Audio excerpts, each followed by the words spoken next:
스포츠 분석 토선생입니다. 매일매일 실전 배팅 중입니다. 스포츠 토토 배팅 노하우, 스포츠 분석 노하우 토대로 분석하고 있습니다. 항상 좋은 결과 목표로 좋은 건 공유하겠다는 마음으로 뉴스 자료 실시간 체크 후 댓글 링크에 공유하고 있습니다. 1월 5일 월요일 해외 축구 17경기 풀럼 vs 리버풀 FC.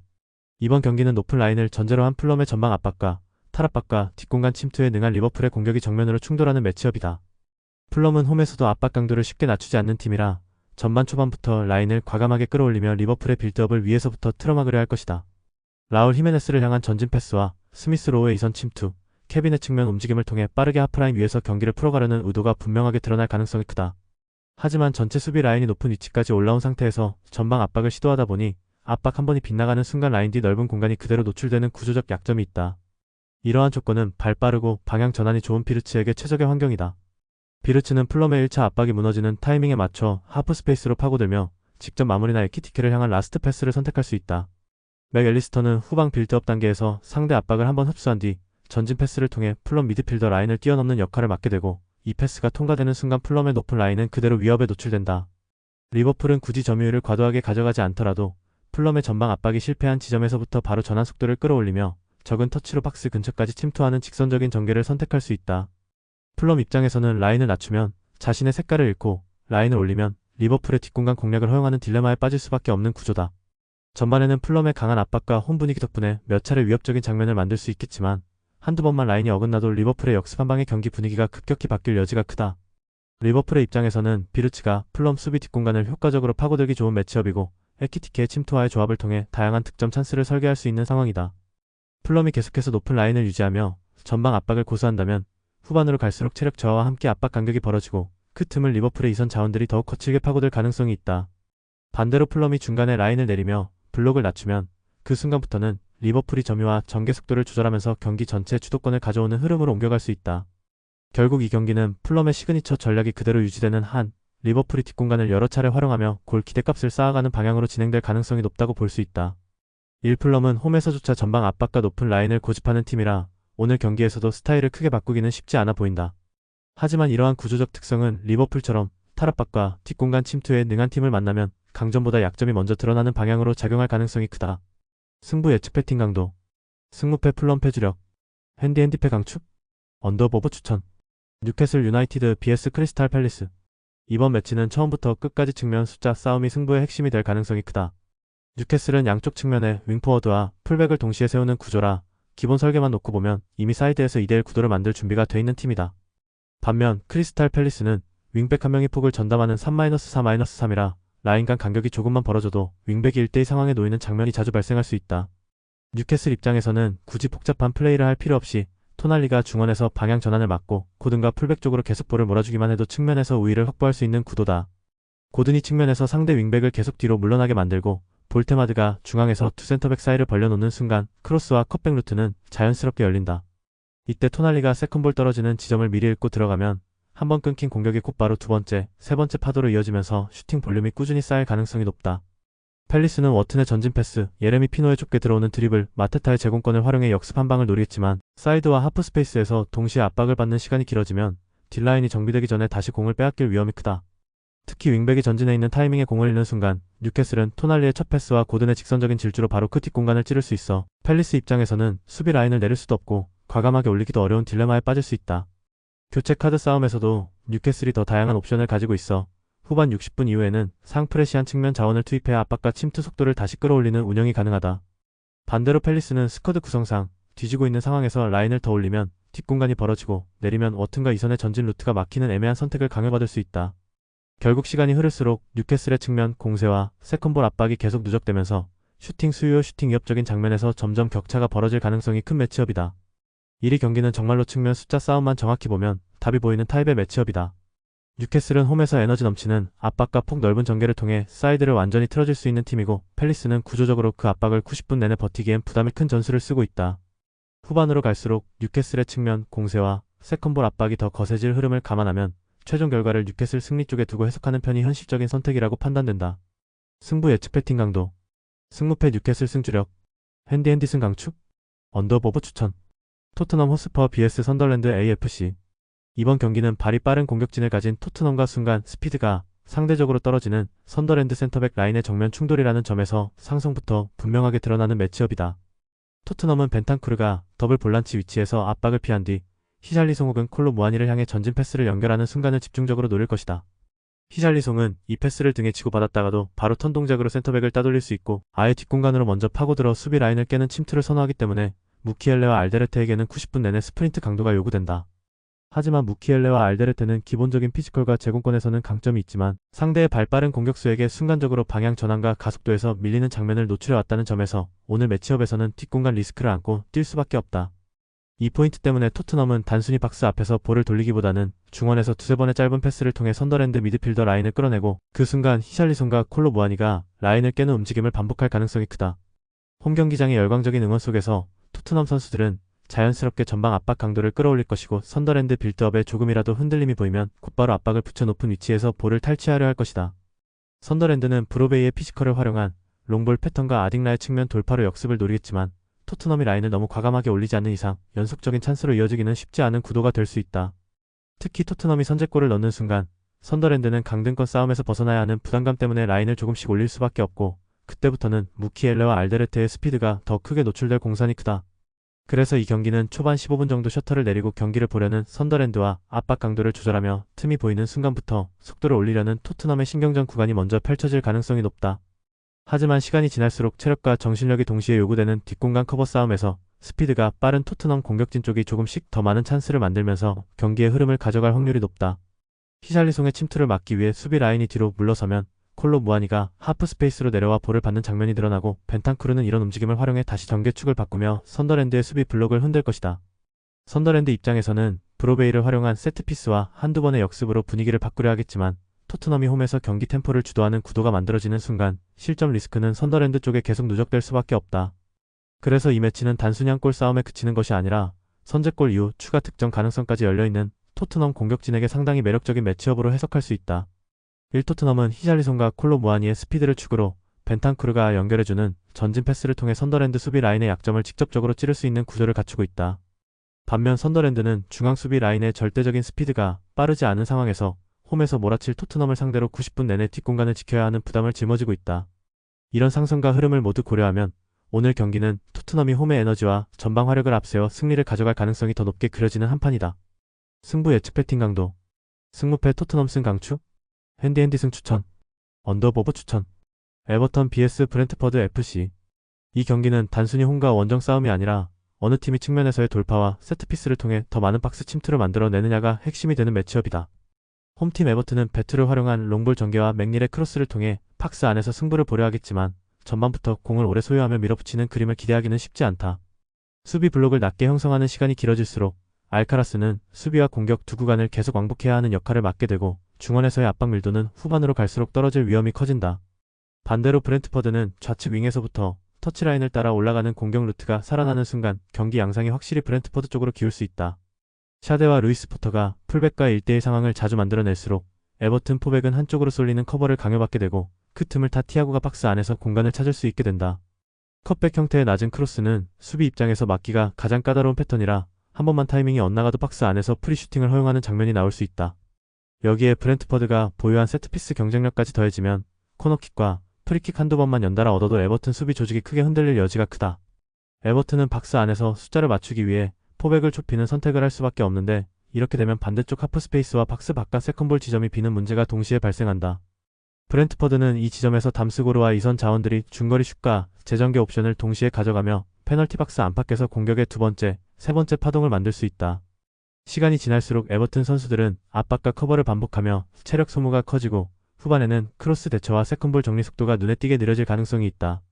반대로 브렌트퍼드는 교체 카드로도 측면 돌파와 세트피스를 유지할 수 있어 후반 중반 이후에도 공격 템포를 쉽게 내리지 않을 수 있는 팀이다. 결국 이 경기는 좌측 라인을 찢는 드리블과 세트피스 파괴력을 앞세워 박스 안에 공을 더 오래 머무르게 만드는 쪽이 스코어를 가져갈 가능성이 높다. 구조적으로 봤을 때 그 그림은 브렌트퍼드가 에버튼보다 한 발 앞서 있는 시나리오로 해석하는 편이 자연스럽다. 1번 경기는 이름값보다 디테일에서 차이가 나는 매치업으로 보는 것이 맞다. 브렌트퍼드는 좌측 라인을 찢는 돌파와 세트피스 파괴력을 동시에 갖추고 있고 티아고의 박스 안 마무리까지 연결되는 루트가 분명하게 정리되어 있는 팀이다. 반대로 에버튼은 버티는 시간과 수비 에너지가 너무 많이 필요한 경기라 시간이 갈수록 크로스컵백 세트피스에 노출되는 구간이 늘어날 수밖에 없고 그 차이가 결국 브렌트퍼드 승리 쪽으로 무게를 실어줄 가능성이 높다고 판단된다. 승부 예측 배팅 강도. 승무패 에버튼 패주력. 핸디패 강축. 언더오버 추천. 레알 마드리드 vs 레알 베티스. 이번 매치는 한 줄로 요약하면 객관적인 레벨 차이와 하프스페이스 활용 능력의 격차가 그대로 드러나는 승부라고 볼 수 있다. 레알 마드리드는 주드 벨링엄을 중심으로 한 플레이메이커 역할과 에이스 오드리고의 콤팩트한 연계 패턴을 통해 페널티 박스 측면 하프스페이스를 반복적으로 공략하는 팀이다. 벨링엄이 중앙에서 공을 받아 방향을 틀어주면 호드리고는 안쪽으로 좁혀 들어와 벨링엄과 짧은 2대1 원투 패스를 주고받고 그 사이 음바페는 타이밍을 맞춰 뒷공간으로 파고들며 오프사이드 트랩을 절묘하게 벗어나려 한다. 이 과정에서 베티스 최종 수비 라인은 공을 따라 나설지 침투를 따라갈지 순간적으로 선택해야 하는데 어느 하나라도 반박자 늦으면 박스 안에서 프리한 슈팅 각을 허용하게 된다. 주의할 점은 레알 마드리드가 단순히 박스 안 크로스만 노리는 팀이 아니라 페널티 박스 주변에서 유기적인 2대1 패턴과 원투 플레이를 섞어 수비 시선을 교란한다는 점이다. 때문에 베티스 수비진 입장에서는 라인 유지와 오프사이드 트랩, 박스 안마킹을 동시에 관리해야 하는데 이 정도 공격 템포와 퀄리티를 90분 내내 버텨내기는 현실적으로 쉽지 않아 보인다. 자연스럽게 볼 점유율과 공격 주도권도 레알 마드리드가 쥐고 갈 공산이 크고 그래서 이 팀은 자신들에게 유리한 방향으로 경기 설계를 차분히 이어갈 수 있는 여유를 가진다. 전반에는 하프스페이스 침투와 세컨 찬스를 통해 서서히 압박을 더해가며 한두 번 박스 안에서 결정적인 장면을 만들 가능성이 높다. 베티스는 간헐적인 역습과 에르난데스의 마무리를 통해 반격을 노리겠지만 중원 압박에서 밀리고 박스 근처에서 수적 열세에 놓이는 시간이 길어지면 점점 자기 진영에 갇히는 구도로 흐를 수 있다. 후반으로 갈수록 벨링엄과 음바페, 호드리고의 조합은 더 여유를 찾게 되고 레알 마드리드는 교체 자원까지 활용해 템포를 유지하거나 오히려 끌어올리며 추가 득점을 노릴 수 있다. 베티스 입장에서는 수비 숫자를 늘려 라인을 낮추는 선택을 할 수밖에 없는데 그러면 또 박스 앞 공간에서의 중거리 슈팅과 세컨 찬스 대응이 문제로 떠오른다. 결국 이 경기는 베티스가 기적적으로 버텨내느냐가 아니라 레알이 어느 타이밍에 스코어를 열고 그 이후 얼마나 차이를 벌리느냐를 보는 쪽에 더 가까운 승부라고 보는 것이 현실적이다. 1위 경기는 전술적인 디테일 이전에 공격 레벨 차이와 하프스페이스 활용 능력에서 이미 기울어진 저울을 어떻게 관리하느냐의 싸움에 가깝다. 레알 마드리드는 벨링엄 호드리고 음바페 조합을 통해 페널티 박스 주변에서 유기적인 연계를 만들고 자연스럽게 점유율과 공격 주도권을 가져올 수 있는 팀이다. 승부 예측 배팅 강도. 승무패 레알 마드리드 승 강추. 핸디 승 추천. 언더오버 추천. 모로코 vs 탄자니아. 이번 아프리카 네이션스컵에서 모로코는 개최국이라는 거대한 이점을 안고 출발한다. 그래서 초반부터 홈팬들의 함성과 함께 템포를 올리며 주도권을 잡으려는 의지가 강하게 드러날 가능성이 크다. 모로코는 공격 전개 시 측면에 위치한 윙포워드 브라임 디아즈와 풀백 마즈라위가 측면 터치라인을 타고 올라가며 콤팩트한 원투 패스를 주고받고 그 흐름 속에서 상대 페널티 박스 측면 하프 스페이스를 파고드는 패턴을 반복한다. 이때 라이미가 안쪽과 바깥쪽으로 오가는 움직임으로 수비를 끌어당기고 엘 아이나위가 중원에서 타이밍을 잡아 전진 패스를 뿌려주면 탄자니아 수비는 어느 쪽을 먼저 막아야 할지 선택을 강요받게 된다. 반면에 탄자니아의 측면 수비 조직은 그동안 이런 하프스페이스 침투 패턴의 약한 면모를 보여왔기 때문에 한번 타이밍이 꼬이기 시작하면 수비 라인이 연쇄적으로 무너질 가능성이 높다. 그래서 브라임 디아즈와 마즈라위의 측면 콤비가 원투 패스를 통해 상대를 끌어내고 하프스페이스로 날카롭게 파고드는 장면이 반복될수록 탄자니아의 페널티 박스 주변은 계속해서 위기 상황에 노출될 것이다. 또한 개최국 모로코의 선수들은 수많은 홈팬의 열광적인 응원 속에서 동기부여가 극대화된 상태로 경기장에 들어서게 되고 이 심리적 에너지가 전방 압박 강도와 세컨볼 경합의 집중력으로 그대로 이어질 공산이 크다. 반대로 탄자니아 선수들은 모로코의 홈터세와 압도적인 응원 열기 앞에서 심리적으로 위축될 수 있고 그래서 빌드업을 시도하기보다는 안전하게 걷어내는 선택을 늘리는 방향으로 무게 중심이 쏠릴 가능성이 크다. 이렇게 되면 사마타 쪽으로 향하는 롱볼 비율이 높아지지만 세컨볼 싸움에서 밀리면 오히려 모로코에게 추가 공격 기회를 선물하는 꼴이 될 수 있다. 모로코 입장에서는 중원에서 엘 아이나이가 템포를 조절하고 라이미와 브라임 디아즈가 하프스페이스와 측면을 번갈아 공략하는 구조 속에서 공격과 수비 전환의 균형을 유지한 채 경기 흐름을 통제하기 유리하다. 탄자니아는 사마타의 제공권과 알라라키아, 엠몽바의 세컨 찬스 움직임으로 한 방을 노릴 수 있지만 전술적 완성도와 라인 간격 관리 측면에서 모로코와의 격차를 완전히 지우기에는 한계가 분명하다. 그럼에도 불구하고 아프리카 특유의 변수와 개별 선수의 에너지를 고려하면 모로코가 초반부터 무리하게 라인을 과도하게 올리기보다는 전방 압박과 템포 조절을 병행하며 안정적으로 경기 흐름을 가져갈 가능성이 높다. 시간이 지날수록 탄자니아의 체력과 집중력이 떨어지는 구간이 올 것이고 그 타이밍에 모로코의 측면 하프스페이스 공략이 더 날카롭게 터져나올 수 있다. 특히 브라임 디아즈가 좁은 공간에서 방향 전환으로 수비 블록을 흔들고 라이미가 안쪽과 바깥쪽을 번갈아 파면서 박스 안에서 수적 우위를 만드는 장면이 늘어날수록 결정적인 찬스는 모로코 쪽에 더 많이 쌓일 것이다. 결국 전술 완성도, 홈 분위기, 멘탈 에너지, 그리고 측면 하프스페이스 공략 능력까지 모두 합쳐보면 이 경기는 시간이 갈수록 모로코 쪽으로 기울어지는 구조라고 보는 것이 합리적이다. 모로코가 초반부터 흐름을 쥐고 후반에는 탄자니아의 집중력 저하 구간을 파고들어 추가골까지 노릴 수 있는 매치업으로 해석하는 편이 설득력이 크다. 한계체국 모로코는 라임이 브라임 디아즈, 엘 아이나위로 이어지는 주축 멤버 라인을 중심으로 측면 하프스페이스를 찢는 패턴 플레이와 세컨볼 장악력을 바탕으로 경기를 지배할 준비가 되어 있다. 반면 탄자니아는 사마타를 향한 단선적인 전개에 의존하는 비율이 높고 측면 수비와 더블 볼란치 사이 간격이 벌어지는 순간마다 수비 조직이 와르르 무너질 위험을 안고 있다.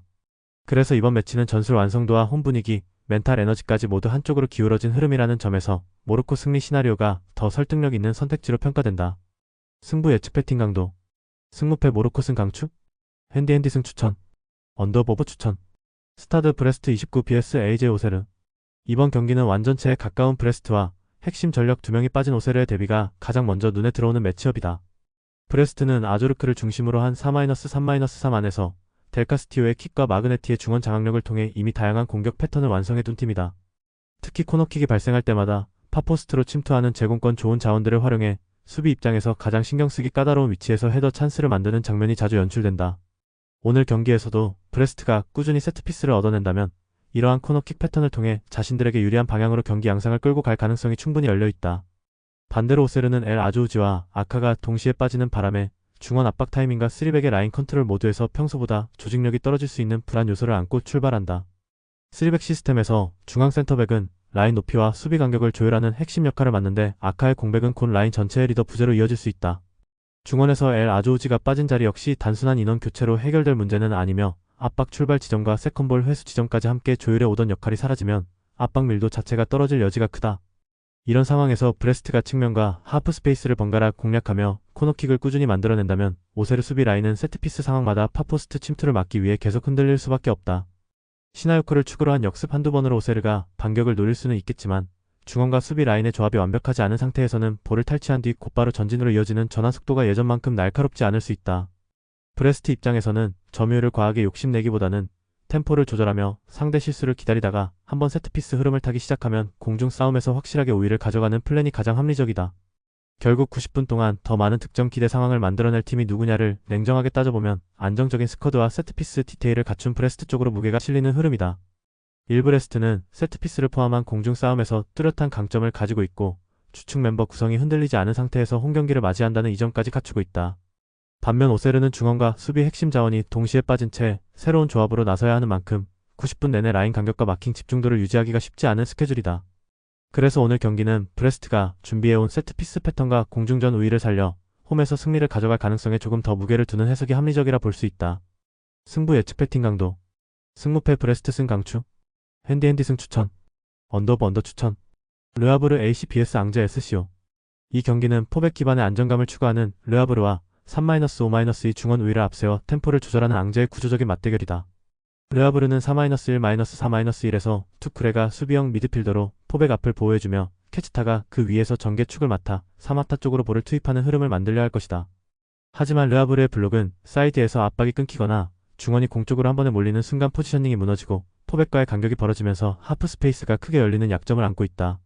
반면 앙제는 체리프를 중심으로 중원에서 1차 압박을 견디고 벨크딘과 르폴이 짧은 패스 교환으로 템포를 잡은 뒤 타이밍을 읽은 대각선 패스로 측면과 뒷공간을 동시에 공략하려 한다. 르폴이 빌드업의 중심에 서서 짧은 패스로 리듬을 만들다가 결정적인 순간에 전진 러닝과 대각 침투를 섞었으면 르하브르의 수비는 누굴 먼저 따라가야 할지 선택을 강요받게 된다. 이 과정에서 르하브르 중원이 공 쪽으로 쏠리면 포백 앞 하프 스페이스 커버가 뒤엉키고 앙제의 이선 침투와 컷백 루트에 대한 대처가 한 박자씩 늦어질 수 있다. 앙제 입장에서는 3-5-2 중앙 숫자 우위를 활용해 투쿨의 주변을 계속 흔들면서 케치타가 전환 과정에서 압박에 갇히도록 만드는 것이 핵심 포인트가 된다. 르하브르는 사마타를 향한 직선적인 전개와 세트피스에서 어느 정도 위협을 만들 수 있지만 오픈 플레이에서 빌드업 템포가 끊기는 순간이 많아 공격이 길게 이어지지 않는 약점이 드러날 수 있다. 그래서 전반부터 점유율과 진영 점유에서는 앙제가 조금씩 우위를 가져갈 공산이 크고 르하브르는 수비 블록을 낮게 유지하며 역습 타이밍을 한정적으로 노리는 그림에 가깝다. 시간이 흐를수록 4-1-4-1 구조에서 측면, 미드필더와 풀백의 왕복 거리가 길어지면 르하브르의 압박 강도와 라인 유지력은 떨어질 수밖에 없다. 그 틈을 타 앙제의 윙백과 이선 자원들이 박스 근처까지 올라서며 르폴이 박스 안에서 마무리 역할을 수행하는 장면이 후반에 더 자주 연출될 가능성이 높다. 르하브르가 세트피스 한두 번으로 균형을 맞추려 시도할 수는 있겠지만 오픈 플레이 전반 흐름에서 포지셔닝이 흔들리는 구간이 길어질수록 실점 위험은 누적될 수밖에 없다. 결국 이 경기는 르하브르가 수비 블록의 간격을 끝까지 유지하느냐 혹은 앙제가 르폴과 벨크딤을 축으로 하프스페이스를 장악해버리느냐에 따라 갈리겠지만 전술 밸런스와 템포 조절 능력에서 원정팀 앙제 쪽 기대값이 더 높게 형성되는 매치업이다. 일르아브르는 포백과 수비형 미드필더를 앞세워 기본적인 수비 안정감을 추구하지만 압박 라인이 한번 어그러지는 순간 포지셔닝이 무너지는 패턴이 자주 반복되고 있다. 반면 앙제는 르폴과 벨크딤을 중심으로 한 빌드업 구조가 점차 다듬어지면서 짧은 패스와 대각선 패스를 섞어 쓰는 전개로 경기 주도권을 서서히 자기 쪽으로 가져오는 힘을 보여주고 있다. 그래서 이 매치는 홈경기장의 응원에도 불구하고 르아브르가 결국 템포와 하프스페이스 싸움에서 밀릴 가능성이 높고 올킬 스타일로 해석했을 때는 원정팀 앙제가 승점 3점을 챙겨갈 그림을 우선적으로 떠올릴 수 있는 한판이라고 정리할 수 있다. 승부 예측 배팅 강도 승무패 르아브르패 주력 핸디패 강축 언더 추천 로리앙 vs 메스 이 경기는 구조적으로 단단한 쪽과 허술한 쪽이 명확하게 갈리는 매치업으로 볼 수 있다. 로리앙은 아베르게를 중심으로 3백 앞 공간을 단단히 틀어막고 볼을 끊자마자 수마노토신 쪽으로 전개 속도를 끌어올리는 전환 축구가 잘 잡혀있는 팀이다.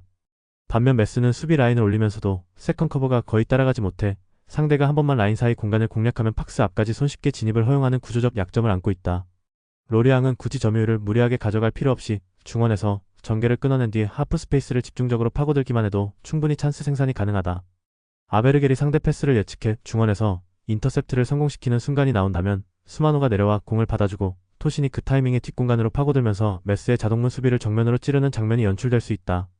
메스는 조면이 마조를 향한 롱볼과 치타이 슈빌리의 개인 기량의 기대 반격을 노리겠지만 수비 라인과 미드필드 간 간격이 벌어진 상태에서는 공격으로 나갈 힘을 모으기 전에 다시 역습을 허용하는 패턴이 반복될 위험이 크다.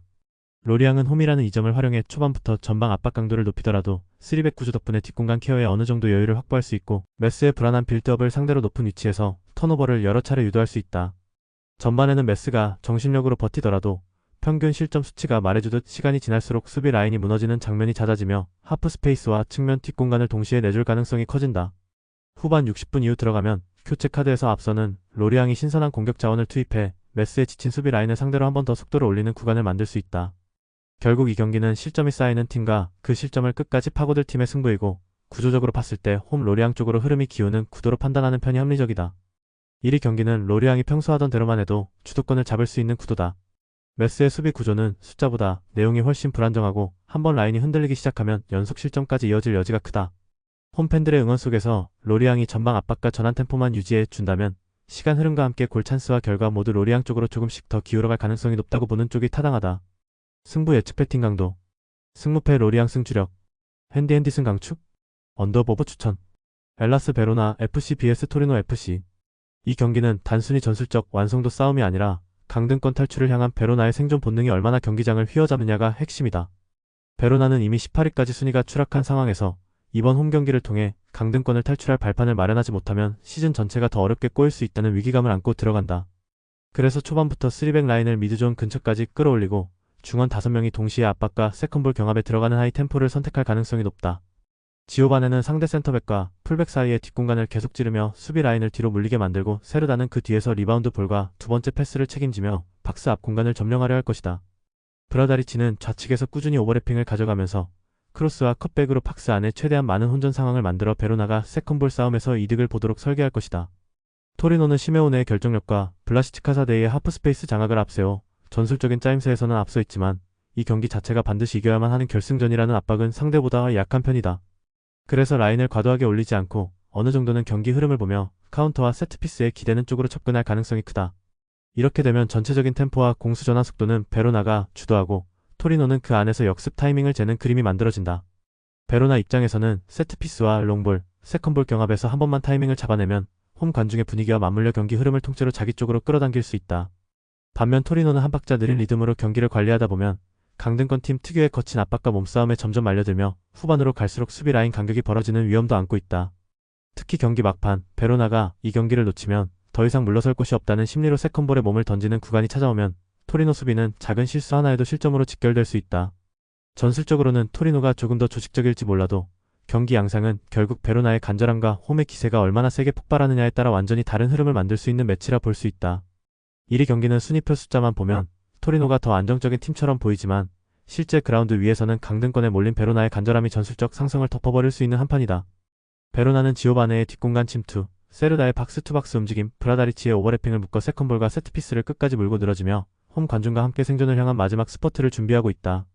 결국 강등권 탈출이라는 절박한 목표와 홈 경기장의 분위기를 등에 업은 베로나가 토리노를 상대로 승점 3점을 끝까지 끌어당길 가능성이 충분한 매치업이다. 승부 예측 배팅 강도. 승무패 베로나 승 강추. 핸디핸디 승 추천. 언더 오브 언더 추천. 맨체스터 시티 vs 첼시. 이 매치는 높은 볼 점유율과 전환 속도에서 앞서는 팀과 풀백의 과감한 오버래핑으로 인해 뒷공간을 자주 허용하는 팀의 대결이다. 맨시티는 평소처럼 초반부터 점유율을 장악하며 중원에서 짧은 패스 교환으로 첼시의 12차 압박을 끌어내고 그 뒤 공간을 노리는 전형적인 패턴을 준비할 것이다. 필포드는 첼시 풀백 뒤쪽 하프 스페이스를 노리며 제임스와 마크 쿠쿠렐라가 상대 진영 깊숙이 올라가는 타이밍을 예의주시할 가능성이 크다. 첼시 풀백들이 전방 가담을 위해 라인을 넘기는 순간 맨시티는 탈압박 한 번으로 압박을 풀어낸 뒤 곧바로 포든에게 전진 패스를 연결하며 측면 뒷공간을 파고들 준비를 마쳐 두고 있다. 이 타이밍을 놓치지 않고 필포든이 측면 수비 뒷공간을 향해 달려든다면 결국 측면 지역에서 컷백이나 낮은 크로스를 통해 결정적인 상황들이 여러 차례 연출될 수밖에 없다. 홀란드는 박스 안에서 수비수와의 몸싸움을 버티며 크로스 타이밍에 맞춰 포지션을 선점하고 베르나르두 실바는 세컨볼 지점을 점유하면서 두 번째 슈팅 각을 노릴 것이다. 첼시는 역습 상황에서 주앙 페드로와 페드로 네투, 콜 파머를 중심으로 빠르게 전진하려 하겠지만 맨시티의 전방 압박과 역압박을 고려하면 깔끔하게 전개할 수 있는 횟수가 제한적이다. 볼 점유율 역시도 맨시티 선수들이 더 높은 점유율을 차지해 나갈 가능성이 높아 보이고 점유율을 장악하는 팀이 페널티 박스 주변에서 더 많은 슈팅 기회를 창출해낼 확률도 자연스럽게 높다. 특히 첼시가 라인을 올리면서 경기를 풀어가려는 구간에는 중원과 수비 라인 사이 간격이 벌어지고 풀백 뒷공간까지 동시에 열리기 때문에 맨시티의 패턴 플레이에 더욱 취약해진다. 그럼에도 첼시는 페드로 네토의 스피드와 콜 파머의 킥 능력을 통해 세트피스나 역습 한두 번으로 위협적인 장면을 만들 수 있는 팀이라 완전히 일방적인 양상으로 고정되지는 않을 것이다. 하지만 경기 전체를 놓고 보면 점유율과 전환 속도, 그리고 측면 뒷공간을 공략하는 완성도에서 맨시티가 한 수위인 만큼 페널티 박스 주변에서 더 많은 결정적인 득점 찬스를 만들어낼 가능성이 높다. 맨시티가 전반부터 템포를 끌어올려 선제골을 가져간다면 첼시는 라인을 더 올리며 승부를 걸 수밖에 없고 그 과정에서 역습과 세컨볼 상황에서 추가 실점을 허용할 위험이 커진다. 결국 이 경기는 볼을 오래 쥐고 상대를 흔드는 쪽과 풀백의 과감한 전진으로 뒷공간을 내주는 쪽의 싸움으로 정리되고 구조적으로는 맨시티가 훨씬 유리한 매치업이라고 보는 편이 자연스럽다. 1맨시티는 홀란드의 피니시 능력과 필포든의 하프스페이스 활용, 베르나르두 실바의 템포 조율을 앞세워 점유율과 전환 속도에서 첼시를 압도할 준비가 되어 있다. 반면 첼시는 풀백들의 과감한 공격 가담이 장점이면서도 동시에 가장 큰 약점으로 작용하고 있고 맨시티처럼 전환 속도가 빠른 팀을 상대로는 이 리스크가 그대로 실점으로 이어질 가능성이 높다. 그래서 이 경기는 맨시티가 홈에서 경기를 설계하는 대로 끌고 가며 측면 뒷공간을 집요하게 공략한 끝에 승리까지 연결할 공산이 큰 매치업으로 정리하겠다. 승부 예측 배팅 강도. 승무패 맨시티 승 강추. 핸디핸디 승 추천. 언더오버 추천. 알라베스 vs 오비에도. 이 경기는 세트피스를 포함한 전체적인 박스 장악력에서 알라베스가 분명한 우위를 가져갈 수 있는 매치업이다. 알라베스는 토니 마르티네스와 보에라는 두 공격축을 중심으로 레바흐가 왼쪽에서 공간을 넓혀주는 구조를 통해 상대 수비를 옆으로 흔들 수 있는 팀이다. 특히 레바흐의 사이드 돌파와 보에의 하프스페이스 움직임이 맞물리면 오비에도의 벌어진 수비 라인 사이에 자연스럽게 패스 루트가 열릴 가능성이 크다. 오비에도는 이미 26실점을 기록하며 강등권 19위에 머물고 있고 오프사이드 트랩조차 제대로 작동하지 않는 상황이라 라인 관리에서 나오는 실수가 반복되는 그림이다. 그래서 알라베스 입장에서는 전방에서 굳이 복잡한 전술을 꺼내 들기보다는 투톱과 측면을 활용한 직선적인 공격만으로도 충분히 위협적인 장면을 연출할 수 있는 환경이 조성되어 있다. 또한 알라베스의 세트피스 전략은 오늘 경기의 핵심 승부처 중 하나다. 코너킥이 발생할 때마다 반대쪽 파포스트로 제공권 높은 선수들을 적극적으로 침투시키는 패턴은 라인 간격이 무너져 있는 오비에도 수비에게는 상당히 까다로운 장면이 될 것이다. 오비에도 수비수들이 볼과 사람을 동시에 보지 못하는 상황에서 파포스트 침투에 대응하지 못하면 세트피스 한 방에 실점이 발생할 가능성이 매우 높다. 공격 전개에서도 오비에도는 전방 압박이 제대로 연결되지 않고 일리치와 차이라가 혼자 뛰는 느낌이 강해 중원과 수비 라인 간의 단절이 계속된다. 덴동커가 라인 앞에서 어느 정도 볼을 차단해도 두 번째, 세 번째 상황에서 주변의 지원이 늦어 세컨볼을 내주는 장면이 자주 나올 수 있다. 반면 알라베스는 홈 경기라는 이점을 안고 라인을 비교적 공격적으로 끌어올리면서 측면과 중앙에서 반복적으로 크로스와 침투를 시도할 가능성이 크다. 토니 마르티네스는 박스 안에서 몸싸움과 위치 선정으로 세컨볼에 강하게 반응하는 타입이라 오비에도의 헐거운 마크를 노리기 좋은 타입이다. 보에는 순간적인 드리블과 턴 동작으로 수비를 등진 상황에서 파울을 얻어내는 능력이 있어 박스 근처 프리킥과 코너킥 상황을 더욱 자주 끌어낼 수 있다. 이렇게 세트피스 볼륨이 늘어날수록 알라베스가 준비해둔 파포스트 침투 패턴과 제공권을 살린 마무리는 더욱 위력을 발휘할 여지가 크다. 결국 이 경기는 세트피스를 포함한 박스 장악력과 수비 라인 간격 관리에서 승부가 날 가능성이 높고 두 지점 모두 알라베스 쪽으로 무게가 실리는 흐름이다. 한 알라베스는 투톱과 측면, 세트피스를 모두 활용할 수 있는 자원을 갖추고 있고 특히 코너킥마다 팝포스트를 노리는 패턴이 오늘 경기에서도 충분히 먹혀들 수 있는 그림이다. 오비에도는 강등권에 머물며 수비 라인과 중원 간격이 이미 크게 벌어진 상태라 홈에서 밀고 들어오는 알라베스를 상대로 라인을 끝까지 유지하기가 쉽지 않아 보인다. 종합하면 라인 간격 관리와 세트피스에서 분명한 우위를 가진 알라베스가 경기 흐름을 장악하며 승점 3점을 가져갈 가능성이 더 높다는 쪽으로 해석하는 편이 자연스럽다. 승부 예측 배팅 강도. 승무패 알라베스 승 강추. 핸디핸디 승 추천. 언더버버 추천. RCD 마요르카 vs 지로나 FC. 이 경기는 단순한 전술 싸움이 아니라 섬 원정의 피로와 환경적 핸디캡이 경기력을 얼마나 갉아먹느냐가 핵심 변수로 작용하는 매치업이다. 마요르카는 한국으로 치면 제주도 울릉도처럼 섬에 위치한 팀이라 원정팀 입장에서는 이동거리와 비행 자체가 이미 한번 체력을 빼앗고 시작하는 조건이다. 그래서 지로나는 평소 라리가에서 보여주던 가벼운 패스 템포와 하프 스페이스 활용을 온전히 유지하기보다는 경기 중반 이후부터는 움직임이 굳어지는 구간이 나올 가능성을 안고 들어가야 한다. 반면 마요르카는 이런 환경에 완전히 적응된 상태에서 무리치를 축으로 세트피스와 크로스 중심의 단순하지만 직선적인 공격 패턴을 준비할 수 있다. 때문에 마요르카는 초반부터 사이드를 넓게 쓰며 크로스 볼륨을 늘리고 무리치에게 1차 타점을 맡긴 뒤 세컨줄에서 안토니오 산체스와 이선 자원들이 세컨볼 마무리를 노리는 그림을 반복하려 할 것이다. 사무 코스타는 중원에서 지로나의 빌드업을 끊어내는 역할을 맡으며 태클과 인터셉트 이후 곧바로 측면으로 전환해 크로스 상황으로 연결하는 직선적인 선택을 선호할 가능성이 크다. 지로나는 치간코프와 이반 마르틴을 중심으로 짧은 패스와 인사이드 침투로 마요르카 수비를 흔들려 하겠지만 장거리 원정 피로가 누적되면 오프 더 볼 움직임의 빈도가 눈에 띄게 줄어들 수 있다. 그래도 지로나의 전술 완성도 자체는 높은 편이기 때문에 전반에는 어느 정도 점유율을 유지하며 경기를 컨트롤하는 구간도 나올 수 있다. 하지만 시간이 갈수록 빌드업 과정에서의 작은 실수와 터치 미스가 늘어나면 그때마다 마요르카의 직선적인 롱볼과 세트피스 한두 번이 곧바로 실점 위기로 이어질 여지가 크다. 섬 원정 특유의 기후바람잔디 상태는 특히 세트피스 수비에서 작은 오판을 유도하기 쉽고 이때 무리치의 타점 높은 헤더와 포스트 플레이가 결정적인 한 방으로 연결될 수 있다. 또한 후반으로 들어서면 지로나 수비라인의 복귀 속도와 팍스 안대인 마킹 집중력이 떨어지면서 마요르카의 세컨볼 경합과 세트피스 타점 싸움이 점점 더 위력을 발휘하는 그림이 예상된다. 반면 지로나는 컨디션이 완전하지 않은 상태에서 라인을 과감히 올리기 어렵기 때문에 자연스럽게 점유율은 가져가도 박스 안에서의 날카로움은 평소보다 떨어질 가능성이 높다. 결국 이 경기는 섬 원정 피로 세트피스 타점 환경 적응도라는 삼박자가 맞물려 마요르카 쪽으로 저울추가 서서히 기우는 양상이 그려진다. 전술적 디테일만 보면 지로나가 앞서는 부분도 분명 존재하지만 오늘처럼 환경적인 핸디캡과 체력 변수까지 겹치는 매치업에서는 마요르카의 현실적인 경기 운영과 세트피스 집중력을 높게 평가할 수밖에 없다. 1위 경기는 전술 교과서대로만 보면 지로나의 완성도가 더 높아 보이지만 실제로는 섬 원정이라는 환경과 장거리 이동 피로가 경기력에 직접적인 영향을 주는 매치업이다. 마요르카는 무리치의 높이와 세트피스 타점, 중원의 강한 압박을 앞세워 현실적인 축구를 펼치며 지로나의 작은 실수와 집중력 저하를 끝까지 파고들 준비가 되어 있다. 결국 환경적인 핸디캡과 세컨볼 세트피스 싸움에서 앞설 수 있는 마요르카가 홈에서 승점 3점을 노려볼 만한 구도라는 판단이 합리적인 방향이다. 승부 예측 배팅 강도. 승무패 마요르카 승 강추. 핸디핸디 승 추천. 언더버 언더 추천. 남아공 vs 카메룬. 이 매치는 한쪽은 버티면서 역습 타이밍을 노리고 다른 한쪽은 주도권을 쥔 채 구조적으로 공략해 들어가는 전형적인 상성 구도에 가깝다. 남아공은 포스터를 향한 롱볼과 이선의 세컨 침투로 한 번에 전개를 끝내고 싶어 하지만 빌드업 단계에서의 안정감이 떨어지는 약점이 분명히 보인다.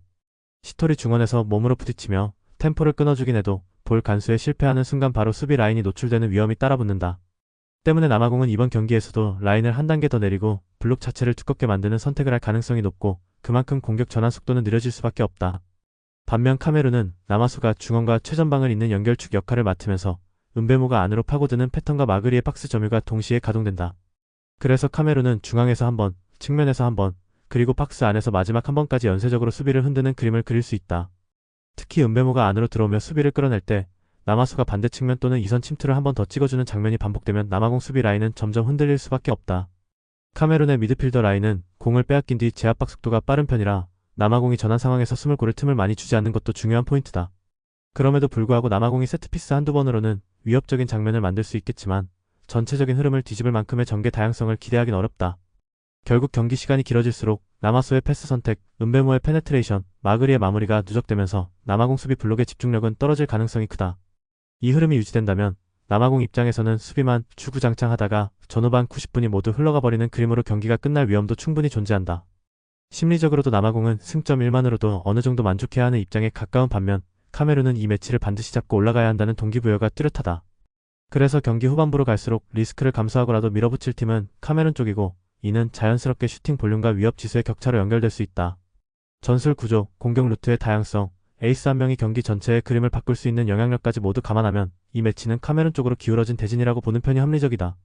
일라마공은 수비 숫자를 바탕으로 버티는 데 집중해야 하는 입장이지만 공을 잡았을 때 얼마나 전진할 수 있는지에 대해서는 의문부호가 크게 달린다. 반면 카메룬은 라마소를 중심으로 한 빌드업과 은베모의 돌파, 마그리의 박스 장악까지 이어지는 공격 루트가 이미 여러 차례 검증된 조합이다.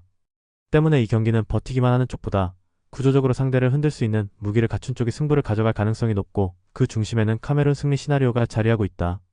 승부 예측 배팅 강도. 승무패 남아공패 강추? 핸디핸디패 추천. 언더 추천.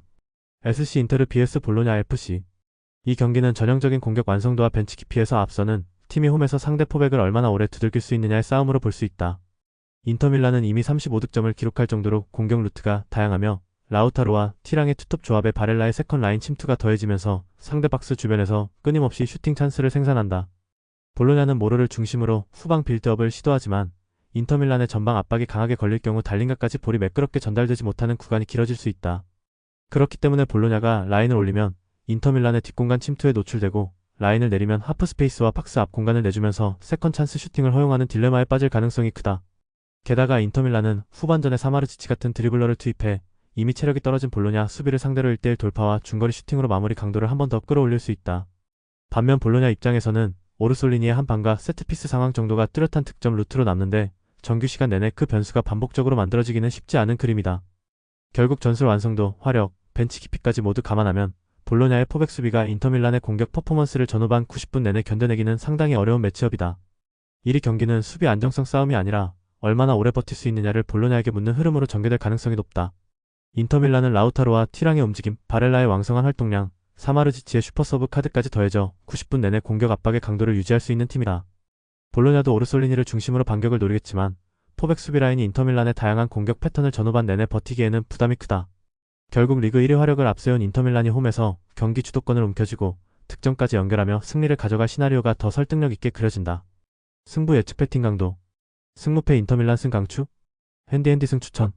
언더보브 추천. 파리 생제르맹 vs 파리 FC. 이 경기는 단순히 선수 이름값이 아니라 전술 완성도와 전개 속도 그리고 결정을 지을 수 있는 자원을 누가 더 많이 갖고 있느냐가 승부를 가르는 매치업이다. 파리 생제르맹은 이미 많은 전력적 차이를 등에 업고 들어가는 경기인 만큼 초반부터 공을 오래 점유하면서 파리 FC의 수비 블록을 넓히는 데 집중할 가능성이 높다. 랑스에게 리그 1위 자리를 내준 직후라는 점을 고려하면 다시 선두를 되찾기 위해 이 경기를 절대 가볍게 치르지 않을 것이고 세밀한 빌드업과 공격 전개를 통해 확실한 승점 3점을 노릴 것이다. 특히 한국인 축구 천재 이강인을 중심으로 이루어진 측면 아이솔레이션 전략은 파리 FC 포백 수비진에게 상당한 부담을 안길 수 있는 요소다. 이강인이 측면 혹은 하프 스페이스에서 공을 잡고 곤살로 하무스와 2대1 원투 패스를 주고받으며 상대 페널티 박스 안쪽으로 파고드는 패턴은 수비 입장에서 막기가 매우 까다로운 루트다. 파리 FC는 라인을 올려 두려워하지 않는 팀이지만 이 강도의 차이를 감안하면 한번 라인이 무너졌을 때 세컨드볼 정리와 라인 재정비에 시간이 오래 걸릴 수밖에 없다.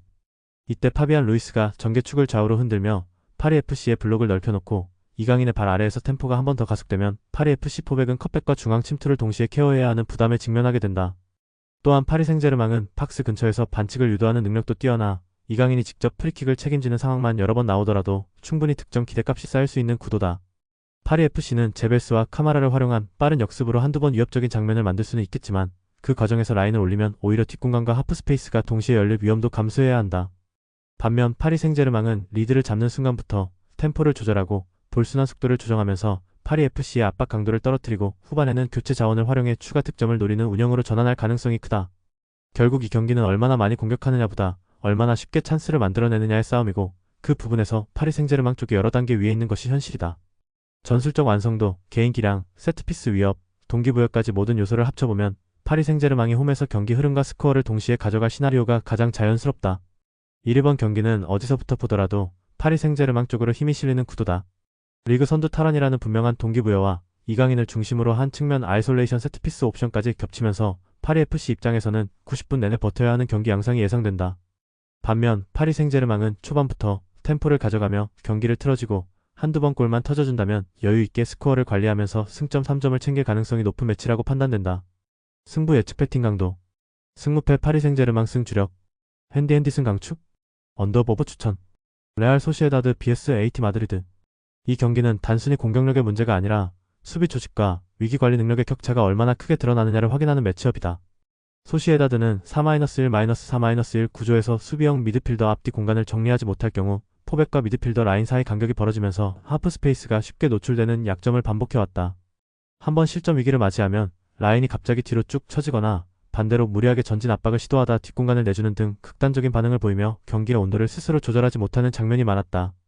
이런 흐름이 결국 시즌 25실점과 리그 16위라는 결과로 이어졌고 멘탈과 전술 양쪽에서의 약점이 단기간에 극적으로 개선되기는 현실적으로 쉽지 않아 보인다.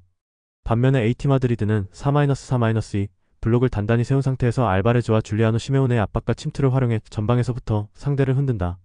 중원에서는 바리오스와 코케가 번갈아 전진과 안정감을 담당하며 그리즈만이 내려와 수적 우위를 만들고 다시 앞으로 침투하는 패턴으로 공격과 수비 전환의 균형을 잡는다. 전방과 이선의 골 결정력을 갖춘 자원이 고르게 분포되어 있기 때문에 세트피스든 오픈플레이든 꾸준히 골 찬스를 만들어낼 수 있는 구조다. 소시에다드는 오야르사발과 쿠보를 통해 순간적인 반격을 노릴 수 있지만 한번 라인이 무너지거나 실점 이후 멘탈이 흔들리는 구간이 나오면 또다시 추가 실점으로 이어질 가능성이 크다. AT 마드리드 입장에서는 초반부터 중원 템포를 장악하고 전방 압박과 침투 러닝을 반복하며 소시에다드 포백을 점점 더 깊게 말려 넣는 전략을 가져갈 공산이 크다. 결국 90분 전체를 놓고 보면 소시에다드가 수비적인 약점과 위기관리 부재를 스스로 극복하기보다는 AT 마드리드의 조직적인 전방 화력 앞에서 다시 한번 노출될 가능성이 더 크게 보이는 매치업이다. 1위 경기는 소시에다드가 시즌 내내 지적받아온 수비 불안과 위기관리 부재를 얼마나 보완했는지 확인하는 무대가 될 것이다. 그러나 지금까지의 흐름과 순위, 실점 패턴을 종합해보면 상위권 전력을 갖춘 AT 마드리드를 상대로 갑작스럽게 안정적인 수비 블록을 구축하기에는 현실적인 한계가 분명하다. 반대로 AT 마드리드는 전방과 중원에서 모두 좋은 컨디션을 유지하고 있고 다양한 득점 루트와 탄탄한 경기 운영 능력을 바탕으로 원정에서도 주도권 싸움에서 밀리지 않을 가능성이 크다. 따라서 90분을 길게 놓고 볼 때 홈팀이 스스로 무너지는 구간이 한 번쯤은 나올 것으로 예상되며 AT 마드리드가 그 타이밍을 놓치지 않고 승리를 가져갈 시나리오가 더 설득력 있게 떠오른다. 승부 예측 배팅 강도. 승무패 소시에다드 패 강추? 핸디패 추천. 언더 추천. 영상 보느라 수고하셨습니다. 항상 좋은 건 공유해서 가치 척중률을 높이고 싶은 마음뿐입니다. 조합은 뉴스 선발 등 체크 고민 후 링크에 공유하고 있습니다. 댓글에 링크 있으니 참고해주세요. 구독과 좋아요 감사합니다.